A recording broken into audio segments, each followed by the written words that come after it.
You're listening to the unSILOed podcast with Greg LeBlanc, produced by University FM. Welcome to unSILOed. This is Greg LeBlanc, and I'm here today with Tom Gilovich, who is a professor at Cornell and also the author of, a lot of books, including the key textbook in social psychology, right? He's co-author along with Dr. Keltner and Richard Nisbett. Also the author of a couple of books that I've used intensively over the years, right? There's the old Heuristics and Biases book, which you edited. There's also How We Know What Isn't So. And I couldn't find my copy of that, but I think it came out in the 90s. And I remember 1991. Yeah. Believe it or not, I was teaching a course on operations to undergraduates. And I spent a lot of time talking about judgment and decision-making in operations. And I think that the reason why I thought those two things went together is because when I was in grad school, we had a judgment decision-making class that was kind of in the information management department. And somehow, with the folks that I studied with, it all kind of made sense together. And then you got this book here called Why Smart People Make Big Money Mistakes. And I think this is from like 99. It's pretty yellow by now, but I used this in my behavioral finance course for many years. Book. Glad to hear that. Thank you very much. I mean, I'm sure I didn't put a wing on your house with the copies that I assigned, but the latest book is called The Wisest One in the Room, which is, I think it's 5 or 7 years old by now, which you co-authored with Lee Ross, but it's still, something definitely worth looking at, reading, or rereading in my case. So welcome, Tom. Happy to be here. Thanks for having me on the show. Well, you've got this textbook on social psychology, but this book here that you co-authored with Lee Ross, you explicitly say that it's a book that combines social psychology and judgment and decision-making. And I think some people think of judgment and decision-making as being about kind of the individual decision-maker kind of operating in isolation, which is why I think economists have absorbed the insights of JDM. Very easy to kind of drag that into the model of the individual decision-making, Robinson Crusoe on his island and so forth. But I feel like both of those disciplines they're merging and combining because what they're really trying to do is understand the why, right? Or understand causation when it comes to human behavior and to kind of separate out the social aspects and the non-social aspects is kind of an artificial distinction. And when you say that this book is really all about, the cultivation of wisdom, and wisdom really is about knowing the why. So to be wise, do we need to be psychologists? Do we need to have the kind of insight that you can get from these different academic disciplines? That's a good question because the issue of the definition of wisdom is a sticky one, and a lot of different people will come at it from different directions. But you would be hard-pressed to say that someone is wise and they aren't smart about people or they ignore other people. We are social creatures. And one way of saying it is no matter how unsocial you might be, you just want to be left alone. Before artificial intelligence took over, you just wanted to write code by yourself. Even then, the most important things in the world for you would be other people. You'd have to have customers. You'd probably have a boss. You have coworkers. And even if you want to be left alone, good luck with that. We just can't make it on our own. And therefore, to be wise, to be effective in this world means that you need to understand all that we've learned about rational choice, logic, etc., and combine that with knowledge of people. And so, as you noted, the border between this field of judgment and decision-making and this other field of social psychology, it's a murky one, or better way to say it, they just overlap quite substantially. But I mean, I think also studying social psychology is a way of studying one's self, right? It's really about understanding oneself. And I think you point out in the book, right, that, we're oftentimes a whole lot better and perhaps more objective when it comes to understanding other people than it comes to understanding ourselves, right? In other words, if we kind of create some distance and look at ourselves from above or, imagine that it was some other person who was doing what we were doing, we would probably come to a more accurate understanding or explanation for the actions that we're taking.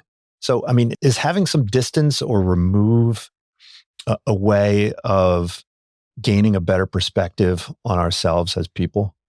Yes, I think so. And another way of saying that is that we've got this incredible capacity to look at things from many angles. We often don't do that, but we have that capacity. And when we do it, it really serves us well. And there's a variety of ways we can look at different angles, but maybe the most important is to zoom in and zoom out. There are times, when we're thinking about ourselves, that's as close as it gets. You're as close to yourself as you can be to any human being.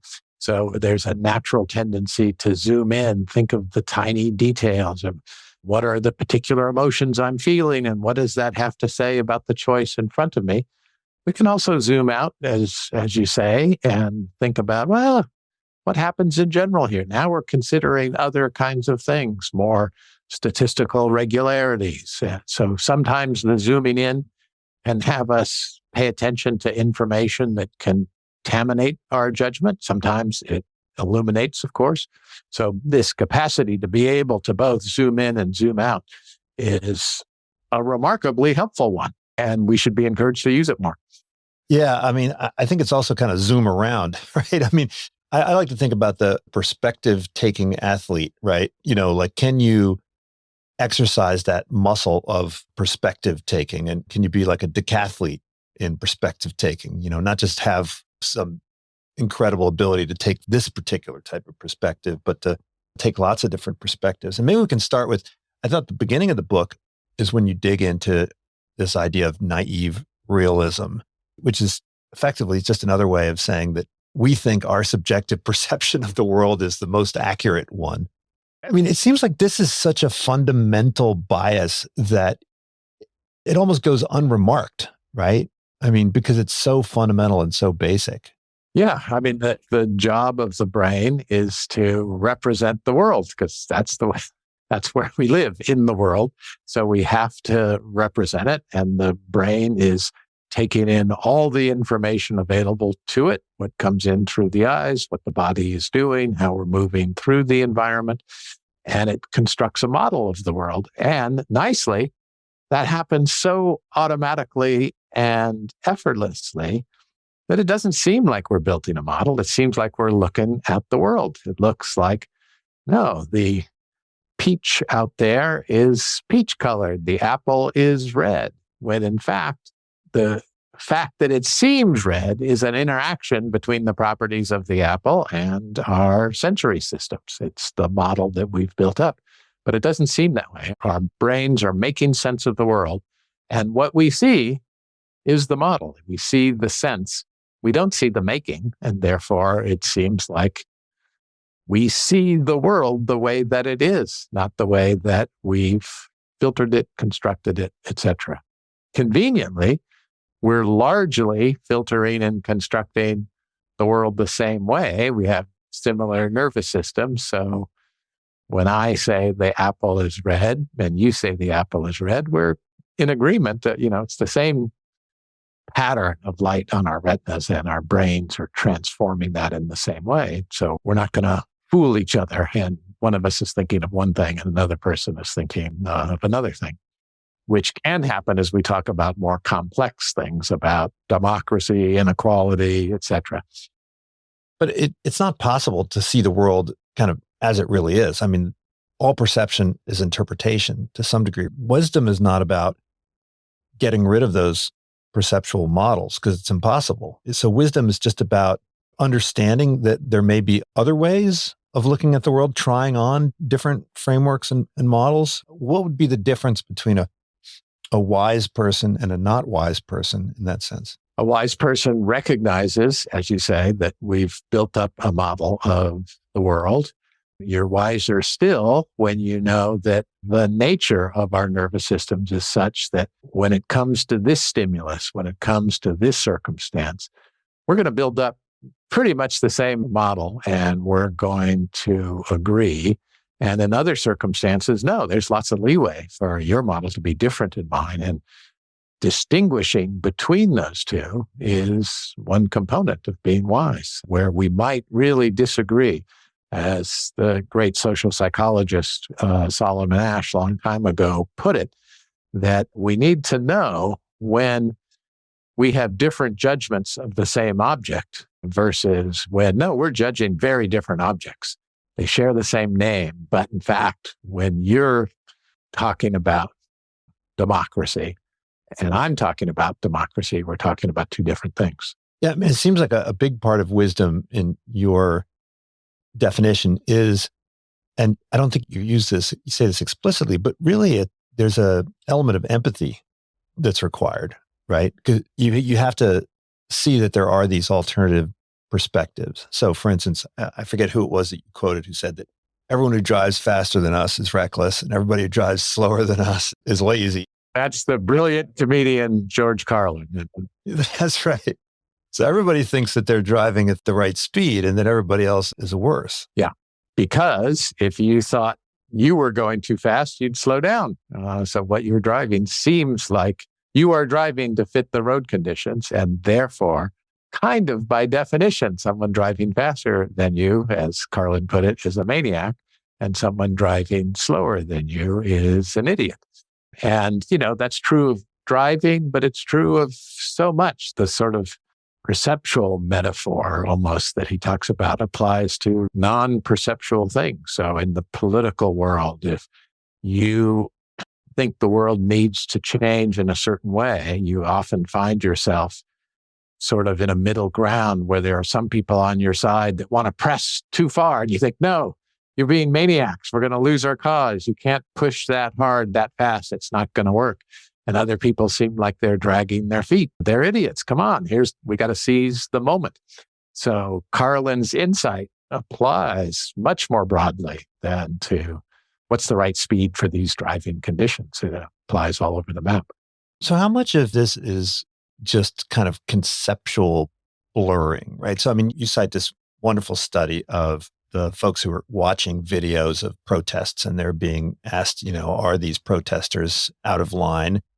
And if they're told ahead of time that they're protesting, at an abortion clinic, then if they're anti-abortion or pro-abortion, they're going to come up with different evaluations of the kind of legitimacy of the protesting.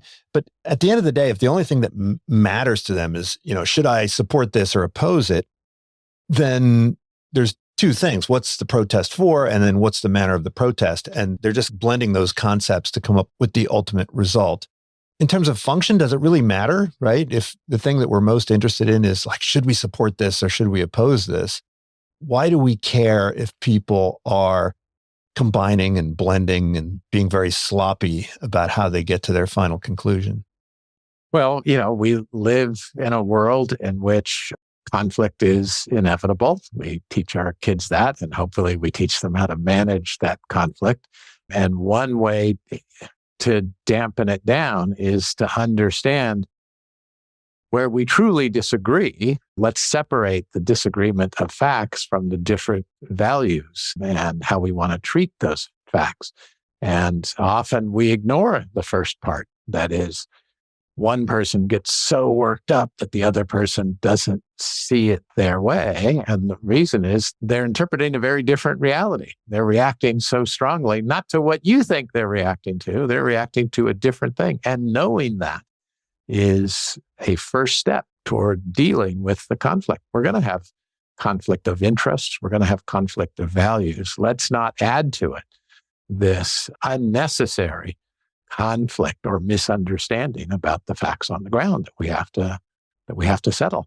Yeah, I mean, I find in the context of teaching, right, forcing people to take their conclusions and break them down into the various components that led them to this conclusion and exposing each link in the argument tends to, I think, lead to more constructive debate and dialogue. But it seems to only work when the parties are actually interested, right, in coming to some kind of agreement. Do we have any good evidence that making people aware of the kind of sloppiness of their thinking will lead to better outcomes? Yeah, there is evidence. I wish there was more, but there's lots of work on training in the scientific method leaves its mark and makes people better reasoners. When we talk about the scientific method, of course, we mean a whole bunch of different techniques. If you had to say, oh, let's pick one that's most important, it's probably the idea of a confounding variable, that the world presents some relationship to you, that having a happy disposition makes you live longer. Training in these various fields that teach these scientific methods teach you to say, okay, wait a minute. Is it the happy disposition causing longevity? Is it some kind of third variable? That's a habit of mind that you adopt. You don't come in the world with that. You adopt it from that training. And there's evidence showing that you go through that training, you reason about those kinds of problems just better. We're often good naturally at doing that when the fact that the world is presenting you is something you don't like.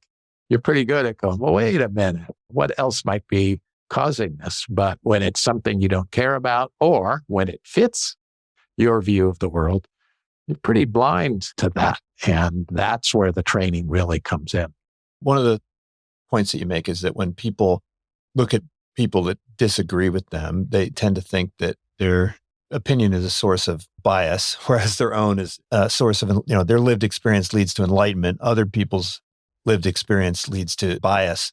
So how does one remedy that? I mean, is there a way to get people to imagine themselves in different circumstances? I guess this bleeds into the fundamental attribution error. I mean, is an exercise in imagination, an exercise in sort of perspective taking and putting yourself in the shoes of other people, does this actually work in terms of reducing some of these biases? And how does one do it? Is it through exercises? Is it through exposure? Is it through conversation? Is it through literature? What works best? Well, there's a lot of accumulating evidence that the act of face-to-face conversation is very helpful.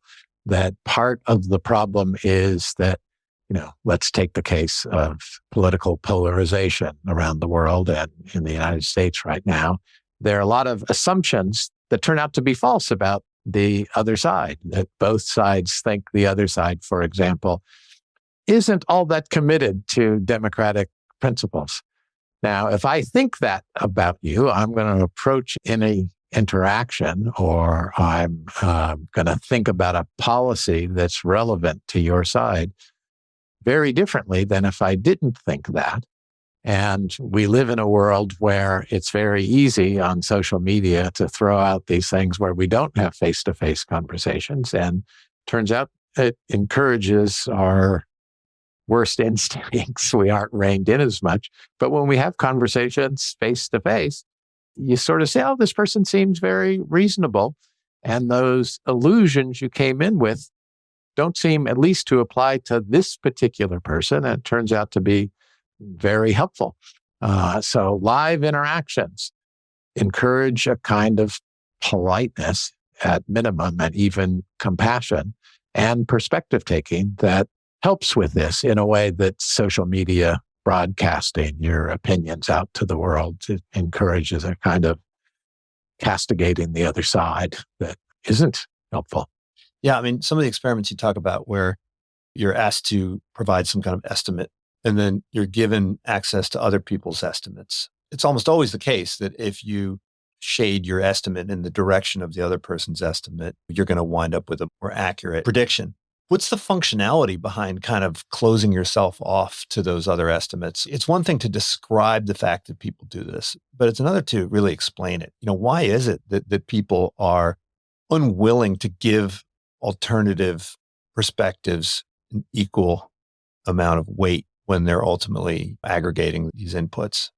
Yeah, I think there are two classes of explanations, two different reasons that's the case. One is that we live in the world that we live in, and therefore it's not a motivational error, it's an informational error. I get this kind of information. This is what any rational person would conclude, and therefore someone who disagrees with me must be biased in some way. And so how to resolve that? Well, how do we figure out how to give people shared information so there's less disagreement? How to eliminate biased sources of information that you may encounter?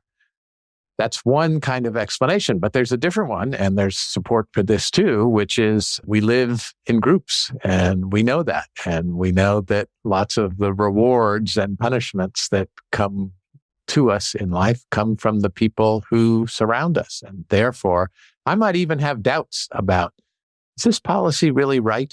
But if everyone I live with believes this, and it's not going to exact some huge cost to me, I'll say, I believe it too, to go along to get along.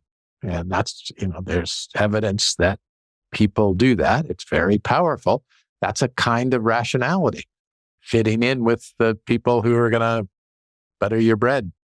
Well, yeah, I mean, I think it's easier to explain groupthink because functionally, if you stick out, you're going to wind up getting ostracized. But the sort of stubborn resistance to right, other perspectives, that one seems a little bit harder to explain because if, as you say, the people who adopt these wisdom practices that you advocate will ultimately wind up becoming more successful and happier and so forth, one would think that we would be selected to do these things, right? I mean, with the financial examples in the book on behavioral finance, I mean, it's kind of makes sense that we in the Paleolithic period did not have 401ks and so forth. So there's a nice mismatched story you can tell there. But with, simple things like, I think that the caribou is going to be over there and you think the caribou is going to be over there. Like, why wouldn't the sensible hunter say, okay, well, my colleague is just as skilled as I am, so we're going to go at the Euclidean mean of our two estimates, right? That's probably the most likely spot for the caribou. How do we explain this kind of overconfidence and confirmation bias with respect to our perceptions of the world, rather than having more flexibility, fluidity, openness to the input of others and openness to disconfirming evidence? I mean, the issue is a distinction between what we can do and what we actually do, because we can do all of those things that you said, and we sometimes do. And the question is, why isn't that more common, more natural? And part of the reason is that what comes to your mind, getting back to where we started, getting back to George Carlin, feels so immediate, so unmediated, given to you. That's the world that you're seeing, that it's just very powerful. And it's hard to overcome that. It's hard not to engage in confirmation bias kind of thinking. We think of the extreme version of it that can sound ridiculous. Oh, you're trashing anything that doesn't fit your preferences and you're accepting the shakiest evidence that supports yours. Yeah, that seems kind of weird. But all of that is piggybacked on a kind of rational thought that, look, if this thing exists, there must be evidence for it. So let me look at that evidence for it. So if I ask you about things that are really pretty neutral, you still look for confirming evidence. And so there's a lot of this that we can cherry pick the ridiculous examples and find fault with people, but there are a lot of close cousins that aren't so ridiculous that reveal, yeah, that's how the mind works. That's what we're stuck with. Now, you also reference the well-known William James hypothesis around things like emotions, where emotions aren't necessarily primary, but they're kind of interpretations of what we're experiencing. We, in a way, are psychologists. We observe ourselves, we observe our behavior, we observe our reactions, and then we kind of interpret them, right? So we experience arousal and we're trying to figure, okay, well, what's going on here, right? Am I attracted to somebody, or am I afraid, or like what's going on? And so in that sense, we have sort of folk theories about ourselves, right? And those are presumably subject to improvements, revisions, modifications, the more we know about ourselves, right? So why is this view that William James came up with, why is it still so counterintuitive to us? Well, I think again, we keep coming back to this one distinction of the immediacy of it. That is, when you get angry, it's taking over the brain and it feels direct. Like, wait a minute, I'm interpreting this? It just doesn't feel that way. But of course, the same circumstance we're driving somewhere and there's a truck breaks down ahead of us and we're sitting there for 2 hours and I'm going, oh, this is driving me nuts. This is, it's obvious that that's a terrible situation. And you're thinking, you know what? I didn't have anything else to do today. If this was ever going to happen, it's a pretty good day. You're construing it differently. And so you're not angry. And one of the biggest principles of social psychology is the so-called Construal principle, which is there's reality out there, but we don't respond to that reality. We respond to how we interpret that reality. And knowing that that's what we're reacting to is a big component of wisdom. It allows us to understand where other people are coming from, especially when their behavior on the surface immediately may not be making sense to us. So, wait, what does this mean to them that they're reacting that way? It's a big part of wisdom. Now, if you were trying to make an argument for wisdom, I mean, there's a couple different arguments you could make. I mean, one is that you would have just a better understanding of things, right? So it's a pure knowledge.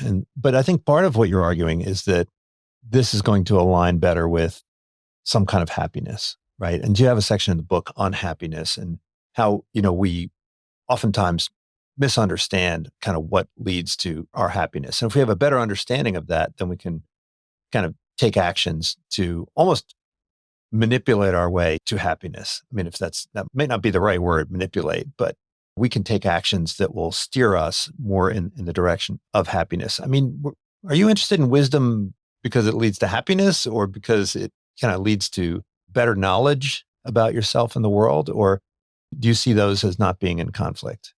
Being a Westerner, and in particular being an American, there's always been, sort of woven into us is sort of a pragmatic orientation.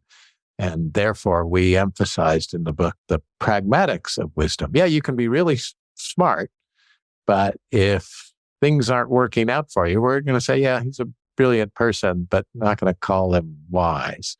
The wisest one in the room is often different than the smartest one in the room. And it's all about pragmatism, getting along with other people, getting the project to completion, and living a life that when it's near the end, you say, I didn't waste my time here. I'm happy in the sense of being fulfilled. And then, of course, you get into the distinction between sort of this more cognitively oriented happiness, the judgment you make about your life, and the moment-to-moment experience of pleasure.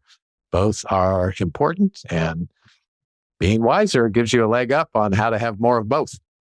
And what we explore in the chapter is what are some of the guardrails on happiness? What are some of the most important principles? Because as Dan Gilbert and Tim Wilson, among others, they were the ones who sort of led this in their work on affective forecasting. We often predict that certain things will make us happy, and we can be wrong about those things. And knowing those misforecasts, boy, that's really helpful.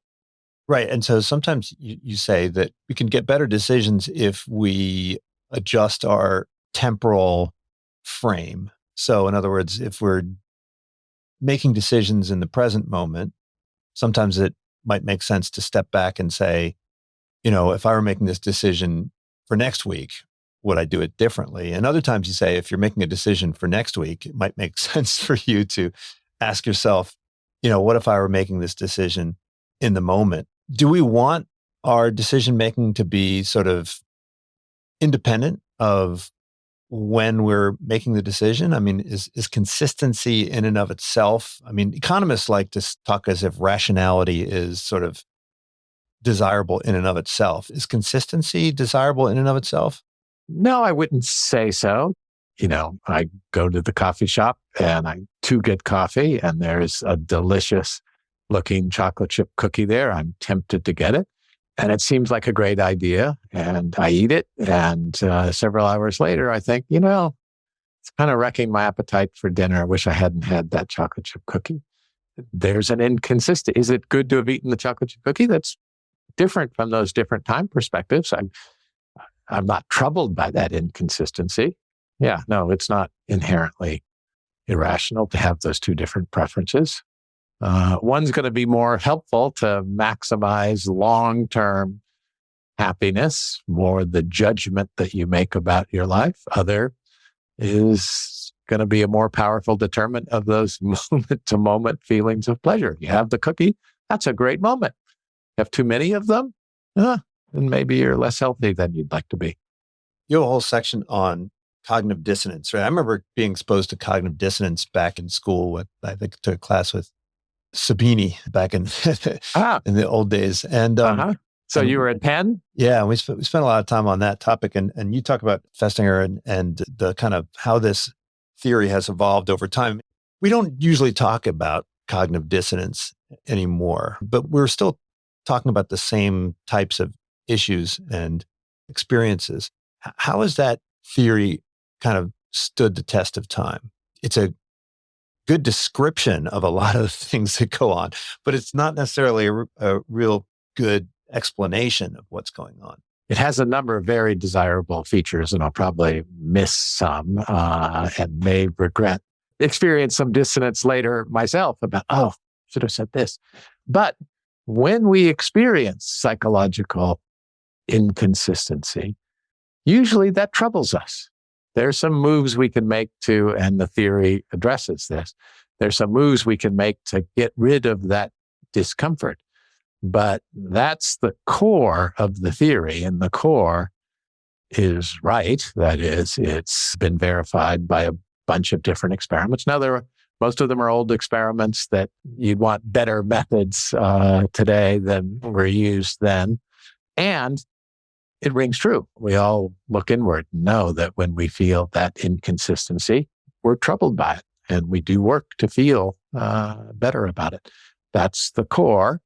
It also is one core component of a broader phenomenon of rationalization. And we know that people rationalize things, and there are things that dissonance covered well about rationalization and things that they left out. And one of the things, I think, historically, from a history of social psychology perspective, that's interesting that was left out was the social nature of dissonance reduction. Festinger had it that, you're troubled inside your head, which is true. And then you do all this work to feel better about it. And that does happen. But you aren't left on your own. I can see that you're feeling down. You're troubled by the decision that you made. And I say, you know what? No one knew that the CEO you hired was going to go off the rails. He had a sparkling resume, etc. Don't beat yourself up over that. I help you. You help me with this. And whole societies rationalize the kinds of things when societies go off the rails. Well, I mean, in the portion of the book on happiness, you point out that people who are happier engage in less of this post hoc rationalization. They tend not to denigrate the things that they didn't do or that they didn't receive and exaggerate the differences. Is that causal? I mean, which way does the causation run? Can we become happier if we engage in less rationalization, fewer attempts to try to resolve these dissonant feelings? Or is it just that happy people don't feel the need to deal with this? Yeah, it's a good question. I mean, to some degree, these techniques to make yourself happier, the causal error we know goes in that direction. Do these things and you will be happier, because people who undergo cognitive behavioral therapy, that works to some degree. And reframing things is helpful. We know that to be true. And we also know that the happiest people that we know are particularly good at that. Now, that raises the question you raised, like, okay, those happy people, and Lee talked about this as we think of happiness as a trait, which at some level of description it clearly is, but maybe it's better to think of it as a talent, that happy people have the talent to make all these mental moves and arrange their lives in such a way that they will be happier. And we know some people who get in their own way. They're always thinking about things that, wait, why are you thinking about it this way? That's the worst possible way of thinking about this if you want to be happy right now. And that's the way they think about it. And so the question is, how much is it? Is that just a function of their underlying biology, that just like some people are talented at basketball because they have the genes to make them talented, some people have the talent to be happy, maybe because they've learned some things that, again, there's evidence to support that. But a big part of it is the genes that they had. John Haidt, in his book, The Happiness Hypothesis, has a nice way of putting it, that some of us have won the cortical lottery, he calls it, and other people have not. And if you are one of those people, that your mind automatically frames things in a way to give you a little cortical boost, thank your lucky stars and enjoy it. And as I tell my students, if you're not one of those people, if you didn't win the cortical lottery, not all is lost. There's a lot of stuff out there to help. A lot of work showing that meditation helps. Again, cognitive behavioral therapy helps. Antidepressive medications help, etc. So there's not all is lost if you didn't win the cortical lottery. Right. Now, some people would say that, that's just another instance of the fundamental attribution error, right? To say that there are, happy people and unhappy people. I mean, do we overestimate or underestimate the impact of circumstance on one's well-being? That's a good question. There's a lot of research in social psychology that shows that there are a lot of circumstantial determinants of behavior that we very substantially underestimate. But that's not the same as saying that do we underestimate the impact of money on happiness, the impact of brain chemistry on happiness. Each of these questions, that's why there's a science of social psychology, in part to find out what is the real impact of all these things. And some people are interested in comparing that established reality with people's impressions. A big part of the book is really targeting the individual, right? And how the individual can become wiser. But then you also have a section of the book where you try to address some of the bigger problems of disagreement, conflict, global warming even, right? And you argue that a better understanding of humans and a better understanding of what makes them tick is going to better help to kind of deal with these bigger issues. It does seem like with nudge units and all sorts of other organizations that are focused on behavioral change, that there has been a substantial move in the direction of using social science for good. How could we incorporate more of this insight into policy, into conflict resolution, and so forth?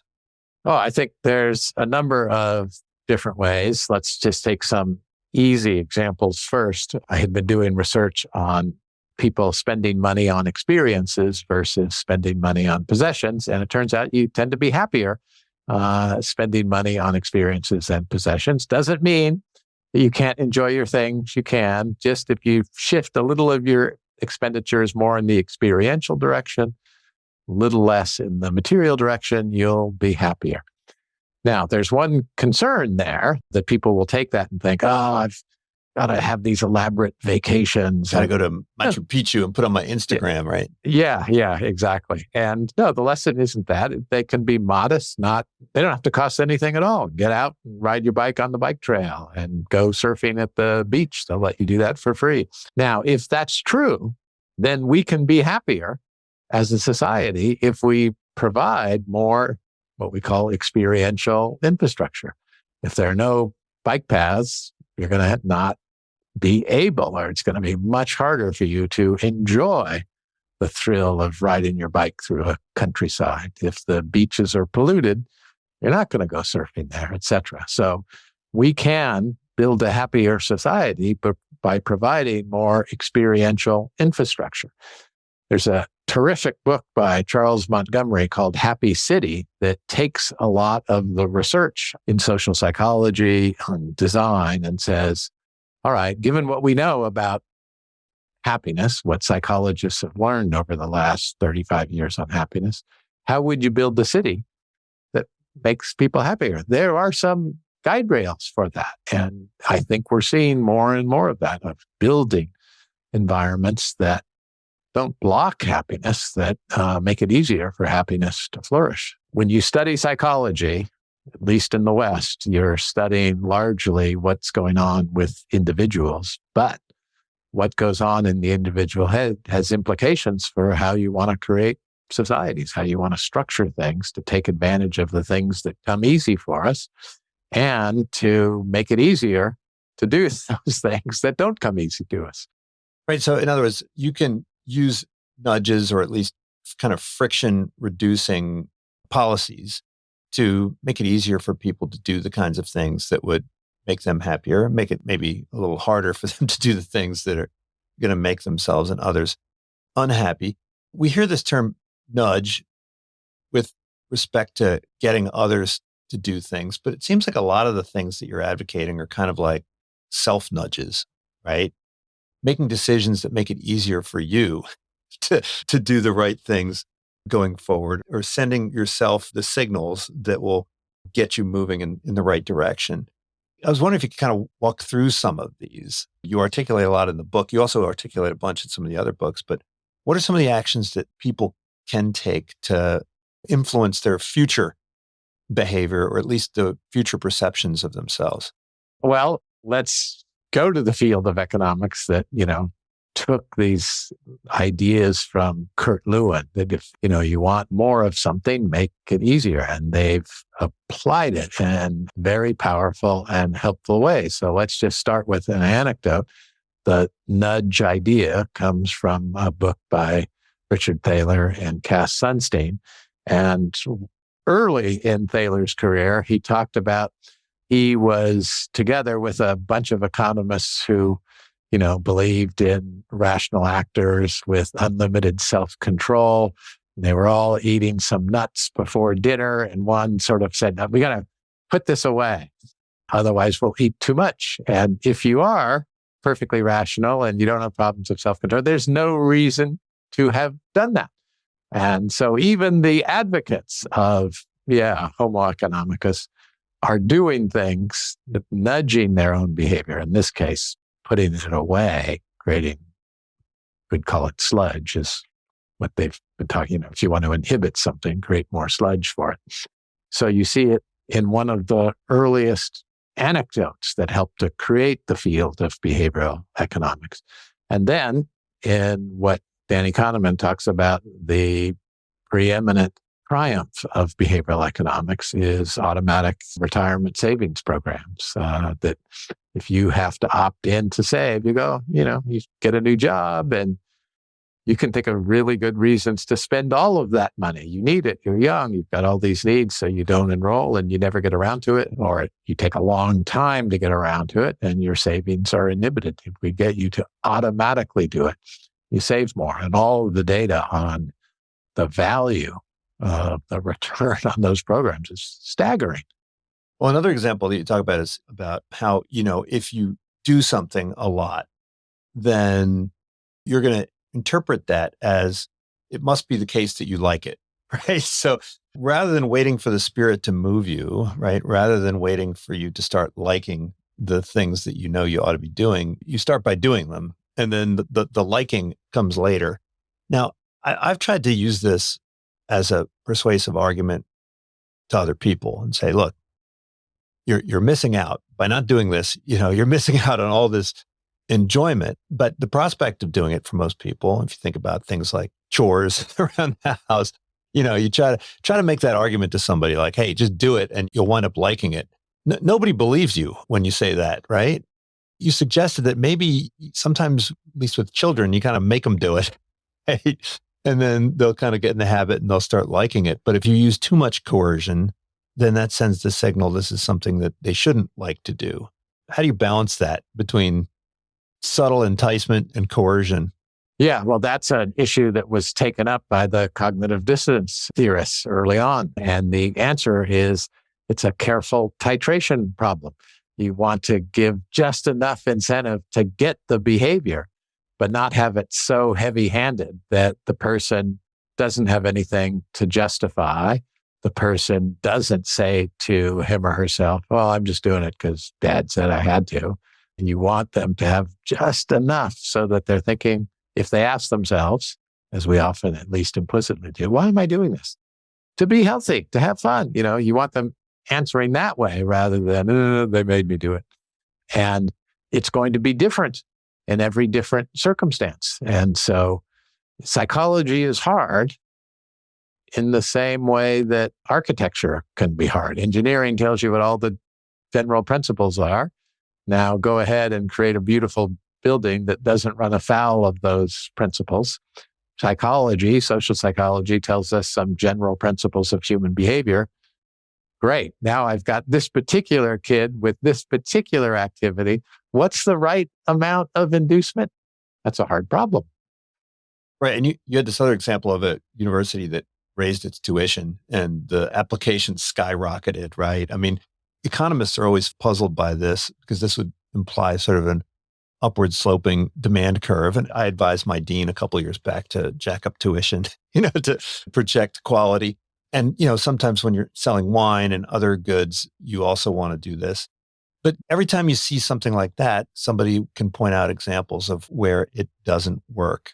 What's the role of theory versus empirics in trying to figure out what to do in situations like this? I mean, are we at a place where we can offer kind of precise predictions about what's going to happen? Do we have enough evidence to identify ahead of time what the consequences will be for these different types of interventions? Can we always make super precise predictions? Like if you have your political candidates say these words rather than those words, their vote share is going to go up by this amount. No, we can't do that. That would be ideal. But there are so many ways in which we don't live in an ideal world.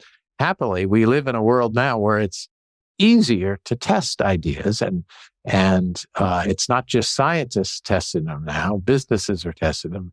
The notion of A/B testing, corporations engaging, as you say, in the empirics.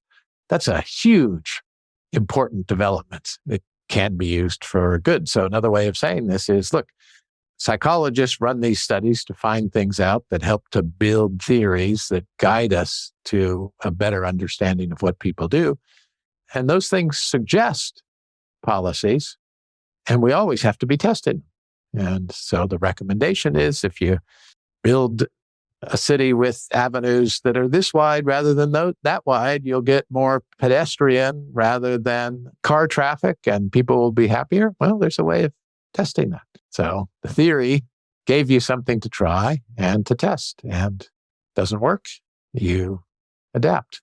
Now, we've seen the rise of things like behavioral economics, and now there's, behavioral law and economics, and there's behavioral architecture even. I mean, behavioral accounting, that's the one. Cornell's big on behavioral accounting. And when I first heard that, I went, wait, even there. I mean, it's people used to accuse economists of having imperialist ambitions, but now it seems like that it's the psychologists that have the imperialist ambitions.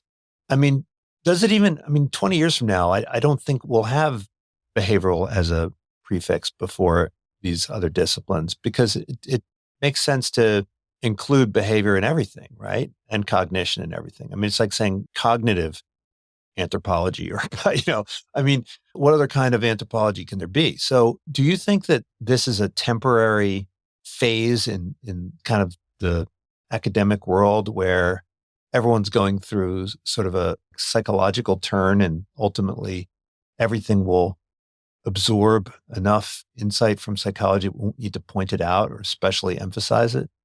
I'm not sure that my opinion on this should be trusted. I am a social psychologist, so I can't see it any other way than how important psychology is to everything.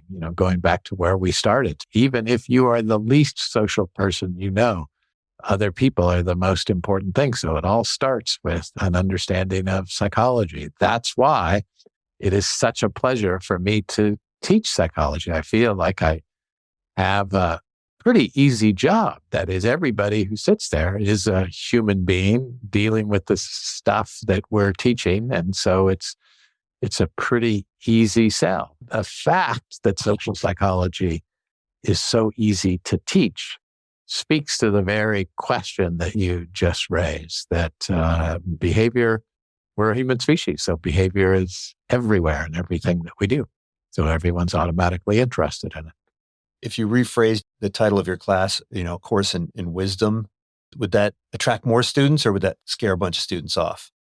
What is the right brand? I mean, nicely, psychology has a pretty good brand, despite some of the wrong turns the field has taken over the years. It's people know what it's about and resonate to it. So I wouldn't be tempted to change the label right now. In fact, there are many psychology departments over the last 20 years who have thought about, should we change our name? And some have. And when they do, maybe it satisfies some goals, but it runs the risk of losing this automatic resonance, really, that people have to the term. Field of social psychology has just been through a bit of a crisis, right? We call it the replication crisis. And other disciplines like economics are sometimes a bit smug in their view of what's happened to the field. I believe the field is going to emerge much stronger as a result of this. But is there any extent to which practitioners in the field itself fell prey to some of the things that you describe so well in your book, right? Such as confirmation bias. Shouldn't we expect social psychologists to be the least vulnerable? Or is this sort of an example of kind of the cobbler and his kids with no shoes? If we're doing it well, we're describing the human condition. And scientists, not just social psychologists, are humans. So they're going to be prone to the same thing. Look, if someone has put out a theory, spent their whole life on that theory, and evidence comes in that maybe it's not so solid, it's a hard task for that person to just back away and go, oh, okay, I accept this new data. They're going to carefully scrutinize it. And most studies have flaws, and it's only across a variety of different studies that you really can see the truth clearly. So they're going to attack it and probably believe it more than someone who hasn't expended all that effort in it. So you're going to see dissonance reduction. You're going to see confirmation bias. You're going to see crowd mentalities in all scientific fields. And happily, all of those fields have practices designed to combat them. And in the aftermath of this replication crisis, we've raised the guardrails a bit in a way that allows the science to move forward in a healthier way. Now, last question. Towards the end of the book, you describe Nelson Mandela, right? This wonderful story about him. And I've read some books on this. And, I think it would be accurate to say that he exhibited wisdom, right? And do you think that the wisdom that a leader like that exhibits is a function in part of self-knowledge? I mean, do you think there's a high degree of correlation between kind of an understanding of other people and an understanding of oneself? Are they necessarily correlated? Should we start with an understanding of the self in order to gain a better understanding of other people? Or should we start by trying to understand other people and then apply that capacity to ourselves as sort of a scientist? It's a good question to end on too, because it gets back to where we started, which is we have this great capacity to zoom in, zoom out, look at things from a variety of different angles. And if you do that well, that's going to give you a better understanding of other people and a better understanding of yourself. So let's look at it from my perspective. Let's look at it from their perspective and so on. That is part and parcel of what wisdom is, turning things around to look at a hard problem from a variety of different angles. And if that's a big component of wisdom, it would be surprising if wisdom was really located in one area rather than the other. Oh, a wise person knows themselves very well and is kind of clueless about other people, or the opposite. That's just not likely to be the case if, as I believe, that flipping, that zooming in and zooming out is a big component of wisdom. Well, I know a lot of people who want to be the smartest person in the room. I think it's much better to try to be the wisest person. And so to become that person, you could start by checking out this book called The Wisest One in the Room. And also, if you have a chance, check out some of these other books. Of course, it's always worthwhile to take a course in social psychology. And if you can't find a nice university nearby, go and grab the textbook and read through that. Thanks so much, Tom, for joining me. Hope to chat again soon. Thank you. This was fun. You're listening to the unSILOed podcast with Greg LeBlanc, produced by University FM.